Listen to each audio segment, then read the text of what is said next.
السلام علیکم ناظرین، آپ دیکھ رہے ہیں پروگرام عالم اور میں ہوں بابر مغل۔ ناظرین، اس وقت ہمارے درمیان اپنی ذات میں اجمن سوشل ایکٹیویٹیز اور روحانی مالج اور اس کے علاوہ آغوش نورانی فاؤنڈیشن کی چیئرپرسن نورین نورانی المعروف باجی نورانی ہمارے درمیان موجود ہیں۔ صبح کا وقت ہے، پرندے چہچہا رہے ہیں اور اس بہترین اور خوبصورت وقت میں انہوں نے ہمیں ٹائم دیا۔ ان کے ہم بہت مشہور ہیں۔ ان سے آج ہم جو یہ سوشل ورک کر رہی ہیں، بالخصوص درخت لگانا، اس کے علاوہ لوگوں کو شادی کے بندھن میں باندھنا، اپنی مدد آپ کے ساتھ، ان دو ٹاپک میں بات کروں گا۔ تو السلام علیکم باجی نورانی۔ وعلیکم السلام۔ صبح بخیر، آپ خیریت سے ہیں؟ ٹھیک ہے جی شکریہ، بالکل اللہ کا احسان ہے۔ بڑا اچھا لگ رہا ہے پرندوں کا چہچہانا۔ دیکھیں جی یہ اللہ کی مخلوق ہے، اللہ کی وحدانیت بیان کر رہے ہیں، اللہ تعالیٰ کی تعریف بیان کر رہے ہیں۔ تو جی اس دوران بھی ہم میں گفتگو ہیں، یہ اللہ تعالیٰ کا احسان ہے، اللہ تعالیٰ کا کرم ہے۔ بے شک تو ہم اپنے موضوع کی طرف، اپنے ٹاپک کی طرف آتے ہیں۔ ماشاءاللہ بڑا عرصہ سے 30-35 سال سے آپ فلاحی کام کر رہی ہیں، اور مجھے بڑی خوشی ہوئی ہے جب آپ نے مجھے بتایا کہ یہ میری ہابی ہے اور کہ میں عرصہ دراز سے درخت لگا رہی ہوں، کیونکہ درخت لگانا اس زمین کے موسم کو صاف بنانا ہوتا ہے، ایٹماسفیئر کو، ماحول کو صاف رکھنا ہوتا ہے۔ تو یہ بڑی بات ہے، کیونکہ ابھی آپ نے دیکھا ہوگا کہ کووڈ-19 اور لاک ڈاؤن کے دوران جب ہم لوگ گھروں میں مقید ہوئے اور گاڑیاں ہماری مطلب سٹاپ ہو گئیں، رک گئیں، سفر ہمارے کم ہو گئے، گھروں میں ہم رہے، تو آپ نے دیکھا کہ ماحول کتنا صاف ہو گیا۔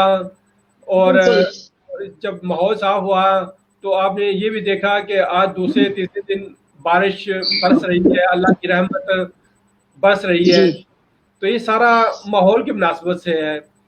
تو جی میں آپ کو خراج تحسین پیش کرتا ہوں اور مبارکباد دیتا ہوں کہ آپ اپنی مدد آپ کے تحت درخت لگا رہی ہیں اور فلاحی کام کر رہی ہیں۔ تو کوشچن یہ بھی ہے کہ ایک طرف گورنمنٹ بھی عمران خان کی حکومت بھی درخت لگا رہی ہے، درخت لگانے پر زور دے رہی ہے، یہ بھی بہت اچھا اقدام ہے۔ تو آپ عمران خان صاحب کی گورنمنٹ کو دیکھ کر یا متاثر ہو کر یہ انہوں نے جو درخت لگائے، درخت لگانا شروع کیا، یا آپ نے یہ آپ کا ایک جبلی اور اندر کا عنصر تھا جس کی وجہ سے آپ نے یہ درخت لگانا شروع کی اور ماشاءاللہ اور ملک بھر میں آپ درخت لگا رہی ہیں؟ اور یہ بھی بتائیں کہ آپ کہاں کہاں درخت لگا رہی ہیں، پھر میں اگلے ٹاپک طرف آتا ہوں۔ بسم اللہ الرحمن الرحیم۔ میں درخت لگانا میرے والد صاحب جو تھے نا، اللہ انہیں غریق رحمت کرے، اللہ جنت میں اعلیٰ درجات کرے، وہ گھر کے اندر چونکہ دھوپ بھی نہیں تھی وہاں پہ، لیکن وہ کچھ گملے رکھے ہوئے تھے اور ایک چھوٹی سی کیاری تھی۔ تو جو پیازوں کی ٹوکری ہوتی ہے نا، پیاز آلو کی ٹوکری، اور اس میں بعض اوقات آلو کافی دن پڑا رہے تو وہ چھوٹی سی وہ نکل آتی شاخیں، یا پیاز پڑے رہے تو وہ ان گملوں میں لگا دیتے تھے۔ یعنی کہ وہ ہمارے اندر یہ بات ڈال رہے تھے، ہم سب بہن بھائیوں کے اندر، کہ یہ ایک اچھا عمل ہے۔ اور وہ جہاں بھی جاتے تھے، گاؤں میں ہم چھوٹے ہوتے تھے ان کے ساتھ جاتے تھے، تو وہ نرسری سے رک کے کچھ پودے چھوٹے چھوٹے پھلدار جامن کے، آم کے خرید لیتے تھے۔ تو جو میرے ماموں کے گھر یا دادی کے گھر جب وہ جاتے تھے تو وہاں پہ وہ جو وہاں کے بچے ہوتے تھے نا، ان کو کہتے تھے کہ چلو، پنجابی میں کہوں گی، چلو پترا ٹویا کرو، ٹوا کرو، گڑا کرو۔ تو وہ پھر ہم دیکھ بھی رہے ہوتے تھے، اور میرا خاص طور پہ چونکہ میری شاید فطرت میں یہ بات تھی، تو وہ میں نے کیچ زیادہ کر لی۔ تو تو وہ پھر وہ ادھر درخت لگ جاتا تھا. تو وہ 2-4 سال بعد ظاہر ہے کہ وہ جامن بھی آ رہے ہوتے تھے, پھل بھی. تو اس کے علاوہ بھی میں نے تقریباً 19 سال کی عمر سے یہ پھر جب میں اپنے اختیار والی ہو گئی تو میں ہر موقع پہ درخت یعنی کہ پودے لگانے کا نکال لیتی ہوں موقع. مثلا جہاں آپ گئے تھے یا شاید آپ کو یاد ہو دادی, میری دادی جان کے گھر میں, جی بالکل مجھے یاد ہے, وہاں بھی جو جامن کے اور وہ پودے لگے تھے, تو وہ اس گاؤں میں تقریباً 10 سال وقفے سے کچنار کے پودے بھیجتی رہی ہوں. 1000 پودا میں بھیجتی تھی, کبھی خود لے کر جاتی تھی, کبھی چچا جان کے ہاتھ بھیجتی تھی. تو وہ پھر مسجد میں اعلان ہو جاتا تھا کہ آپ 10 گڑھے ہر بندہ اپنے گھر کے باہر, اندر, کھیت میں یا کہیں بننے پہ جہاں جگہ ہے وہاں 10 گڑھے کر لے کہ بھی پودے آ رہے ہیں. تو وہ 1000 پودا جو ہے وہ تقریباً 100 لوگوں کو مل جاتا تھا. تو وہ ہر ایک بندے کے لیے 10 پودے سنبھالنا, یعنی پودے کو چاہیے ہوتے ہیں شروع کے کچھ عرصہ اس کو دیکھنا پڑتا ہے, پھر اس کے بعد وہ اپنی مدد آپ کے تحت درخت بڑھنا شروع ہو جاتا ہے. درخت پھر جب میں کہیں قربانی کا جانور بھی لینے جاتی تھی یا ابھی بھی جب بھی آپ جاؤں گی تو وہاں گاؤں شاؤں میں اگر موقع مل جائے تو میں اس دن نہیں لاتی تھی, یعنی کہ جانور میں اسی دن نہیں, میں اپنے دل کے اندر یہ نیت کر لیتی تھی ماحول دیکھ کے. تو میں وہاں پہ 2-4 عورتوں کو اکٹھا کر کے یہ کہتی تھی کہ میں آپ لوگوں کو درخت لا دوں گی, پودے لا دوں گی پھلدار, تو آپ گڑھے کر لیں. تو فلاں دن میں یعنی کہ یہ بیل لینے آؤں گی تو پھر میں لے آؤں گی. تو میں پھر یہ کرتی تھی کہ ان کے ساتھ فون پہ رابطہ رکھتی تھی, ان کو اس چیز پہ موٹیویشن دیتی رہتی تھی فون پہ کہ گڑھے کر لیے ہیں, درخت لا رہی ہوں. تو وہ گڑھے ہو جاتے تھے, جاتے ہی ہم سب کٹھے ہو کے تو وہ بس بونے ہی ہوتے ہیں پھر. تو مزے کی بات بتاؤں کہ ایک خاتون, کافی عورتیں جمع ہو جاتی ہیں جب, تو 1000 پودا میں لے جاتی ہوں تو 10 دے دیتی ہوں. تو وہ ایک خاتون بولی تو میں نے سن لیا, انہوں نے کہا کہ اتنے دن سے شور مچایا ہوا تھا, درخت لا رہی ہوں, انے بوٹے لے کے آئیے. تو میں نے ان کو کہا کہ جو بھی میری بہن ہے میں دیکھ نہیں رہی ان کے چہرے کو, لیکن ابھی میری بات سنیں, آپ 25 سال تک ایک لڑکا پالتی ہیں بیٹا, اور وہ اچانک شادی ہوتی ہے اور آپ کو چھوڑ کے چلا جاتا ہے. اور درخت اگر آپ اپنے دروازے پہ لگا دیتی ہیں, آپ اسے 100 دفعہ کاٹتے رہیں, وہ پھر اگاتا ہے. اس سے آپ ان 25 سالوں میں کتنی لکڑی حاصل کرتے ہیں, کتنا پھل حاصل کرتے ہیں, کتنا پتا حاصل کرتے ہیں, کتنے لوگ چھاؤں اس سے لیتے ہیں. ٹھیک ہے, انوائرمنٹ بہت بہتر ہوتی ہے, وہ خوبصورتی ہے, وہ آپ کی ہوا کو صاف کر رہا ہوتا ہے. تو میں نے کہا بچہ اتنا سا پیدا ہوتا ہے اور اس کو 25 سال اتنا بڑا کرتی ہے اور اعتبار کوئی نہیں. درخت کا پھر بھی اعتبار ہے, درخت وفادار ہے, خاموش خدمت گار ہے, بولتا نہیں. روزانہ آپ کے لیے صبح کے ٹائم, صبح 3-4 بجے آپ خود محسوس کریں کہ تازہ ہوا اور آکسیجن آ رہی ہوتی ہے. ٹھیک ہے, تو ہمارے بہت سارے لوگوں کو یہ بات پتہ بھی نہیں ہے کہ درختوں سے آکسیجن حاصل ہوتی ہے, اور کوئی انفراسٹرکچر ہے ہی نہیں آکسیجن پیدا کرنے کا, صرف درخت ہی اس کا وجہ ہے. اور افسوس کہ درخت تو کاٹے جا رہے ہیں لیکن درخت کوئی لگاتا نہیں ہے. میں جو ہوں, میری سوچ کے اپروچ یہ ہے کہ ہم جب سانس لیتے ہیں تو ہم لوگوں کو سانس دیں کیوں نہ درختوں کے ذریعے. جب ہم آکسیجن لے رہے ہیں, استعمال کری جا رہے ہیں, تو اور ہماری دیکھیں اب فیملیاں ہیں, فیملی کے 22-23-24 بندے لے رہے ہیں سانس, تو کتنی آکسیجن ہم استعمال کرتے ہیں. تو ہم اپنے حصے کے درخت لگائیں کیوں نہ. تو بس یہ ایک شوق بھی بن گیا, ایک بس کہہ لیں کہ جذبہ بن گیا, شوق بن گیا. ہر جگہ میں نکال لیتی ہوں موقع درخت لگانے کا. میں درخت اس لیے کہتی ہوں, چھوٹا پودا اس لیے نہیں کہتی کہ وہ درخت بن جاتا ہے, اس کی عزت یہ ہے کہ اس کو درخت کہا جائے. بے شک, کوئی شک نہیں, ظاہر بچہ ہی بڑا ہوتا ہے. جی, کتنے عرصے سے آپ درخت لگا رہی ہیں اور اس وقت تک کتنے درخت آپ لگا چکی ہیں, اور یہ شوق آپ کو کیوں کر پیدا ہوا؟ میں بتا رہی ہوں کہ بچپن میں نا میرے والد صاحب جو وہ لگاتے تھے نا, وہ آلو اور پیاز وہ گملوں میں بو دیتے تھے, وہ اگاتے تھے, جیسے شلجم کے ساتھ پتے ہوتے ہیں وہ دیا تو وہ پتے بڑے ہو گئے, وہ خوبصورت لگتے تھے ہمیں. تو بس ہم 7 بہن بھائی تھے, لیکن ہر ایک کی اپنی فطرت ہوتی ہے, ہر بچے کی اپنی فطرت ہوتی ہے, ہر ایک والدین سب ایک جیسے ہوتے ہیں, ان کو سکھا رہے ہوتے ہیں. دیکھیں, ایک ماں, ایک ہانڈی, ایک چمچہ, ایک باپ کمانے والا, ایک جیسی کمائی, لیکن ہر بچے کی اپنی اپنی فطرت ہوتی ہے, وہ اپنی فطرت کی طرف پلٹنے شروع ہو جاتا ہے. تو بس بچپن سے ہی شوق پیدا ہو گیا, اور جب میں کہہ رہی ہوں کہ میں اپنے اختیار والی ہوئی 19-20 سال کی, تو پھر میں اپنی مرضی سے محلے داروں کے گھر لگا دیتی تھی. جہاں موقع ملتا ہے میں درخت لگاتی ہوں. جہاں ابھی تک میں 50-55 ہزار درخت لگا چکی ہوں. لیکن ماشاء یہ کہ ابھی اب پنڈ میری حسن ابدال کے اندر ایک علاقہ ہے پنڈ میری سکول, وہ میں نے, اور اٹک میں ایک سکول میں نے فوکس کیا ہوا ہے. فوکس اس لیے کر لیا ہے کہ بس سال میں 2 مرتبہ ان کو درخت بھیجو اور یہ بچے لگائیں, گڑے وہ کرتے ہیں, درخت لگاتے ہیں گاؤں بنوں پہ. تو میں نے کہا کہ یہی کھیپ تیار کر لو, یہ 500,000 بچہ تیار جب ہو جائے گا, اس میں سے 100 بچہ تو دنیا میں پھیلے گا نا درخت لگانے کے لیے. بے شک 100 بچے تو یہ فطرت اچیو کریں گے نا. کبھی کبھی چیزیں پریکٹس سے بھی شوق بن جاتی ہیں. نیکسٹ آپ کا کیا ٹارگیٹ ہے, کتنے درخت لگانے آپ نے آئندہ؟ میرا ٹارگیٹ ہے اربوں درخت لگ جائیں, ہر سڑک پہ پھلدار درخت لگے ہوئے ہوں. میں نے ایک واقعہ سنا ہے, قرآن پاک کا واقعہ, کہ ایک ایسی بھی قوم گزری ہے, ان کو اللہ تعالیٰ نے درختوں کی وجہ سے اتنا خوبصورت موسم دیا ہوا تھا کہ, اور اتنے باغات کہ ایک آدمی, اگر مولانا ثاقب مصطفی کے لیکچر میں نے سنا ہے کہ وہ بتا رہے ہیں کہ وہ کوئی آدمی اگر درخت وہ باغ سے گزرتا ہے نا, ٹوکرا اپنے سر پہ رکھ کے, تو جب وہ باغ ختم ہوتا تھا تو وہ ٹوکرا پھل سے بھر چکا ہوتا تھا. لیکن وہ قوم پھر ناشکری ہو گئی تو وہ ان کے اوپر پانی کا عذاب آ گیا تھا.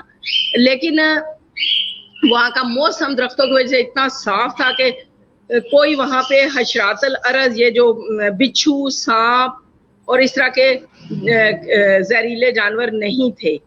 اور اتنا وہ موسم خوبصورت تھا اس علاقے کا کہ وہاں پہ جو کوئی بیمار انسان جو گزرتا تھا اس علاقے سے دوسرے ملک کا, تو وہ بھی ٹھیک ٹھاک ہو جاتا تھا, اور اس کی جو جوئیں یا اس کو جراثیم ہوتے تھے وہ گر جاتے تھے. اب یہ لگائیں اندازہ, تو اتنی, جب بندہ ایک کام مسلسل کرتا رہتا ہے تو اس کو اس سے محبت ہو جاتی ہے. تو مجھے اتنی محبت ہو چکی ہے درخت لگانے کے عمل سے اور درختوں سے کہ میں کہتی ہوں کہ پاکستان, کم از کم پاکستان کی ہر سڑک پہ بس ہر وقت درخت لگتے رہے. کاش کہ ہر سڑک بھری ہوئی ہو. ہم اچھا, اس اپنی خواہش کی تکمیل اپنی حد تک میں نے پوری کی ہے. میرے پاس اٹک میں جو 50 کنال زمین ہے نا, میں نے وہاں, آپ جا کے دیکھ سکتے ہیں, بلکہ آپ کو لے کر جانا ہے, کہ لائن سے درخت لگوائے ہیں, لائن سے, سڑک اس کی لائن سے لگائے ہیں. کہ میرا یہ دل کرتا تھا کہ جب یہاں آبادی ہو جائے گی تو جو لوگ تھکے ہارے اپنے گھروں کو شام کو آیا کریں گے, تو ان درختوں کے درمیان سے جب وہ گزریں گے تو وہ ان کو سکون ملے گا, وہ اپنے گھر پر سکون ہو کر جائیں گے. اچھا, یہ آپ ظاہر ہے اپنی مدد آپ کے تحت کر رہی ہیں, جس طرح دیکھیں اب گورنمنٹ سطح پہ تو عمران خان گورنمنٹ نے تو آغاز سے ہی نعرہ لگایا پودے لگانے کا, اور اس پہ کروڑوں ڈالر خرچ بھی ہو چکے ہیں پاکستان کے فنڈ سے. تو ان کی یہ تو گورنمنٹ سطح پہ ہو رہے ہیں, اور آپ انڈیویجول سطح پہ آپ اپنی مدد آپ کے تحت آپ کر رہی ہیں. تو اگر آپ کو ساتھ کچھ اور لوگ مل جائیں, اس والے سے کوئی موٹیویٹ کیے لوگوں کو کہ آپ ان لوگوں کو موٹیویٹ کریں اور وہ فنڈنگ کریں, اور اس حوالے سے یا گورنمنٹ کی سطح پہ آپ اپروچ کریں کہ وہ آپ کے ساتھ ہیلپ آؤٹ کریں, تو آپ جہاں پہ آپ مزید درخت لگانا چاہ رہی ہیں وہ آپ درخت لگا لیں. ممکن ہے, لیکن یہ کسی کو خود ہی آگے بڑھ کے تو میرے ساتھ چلنا ہوگا. میں نے اللہ تعالیٰ سے ہمیشہ دعا میں مانگتی ہوں کہ یا رب العالمین مجھے دینے والوں میں کرنا. تو میں نے آج تک کبھی کسی سے اپیل کی ہی نہیں ہے, جو میں خود کر سکتی ہوں میں کر چھوڑتی ہوں. صحیح. اچھا,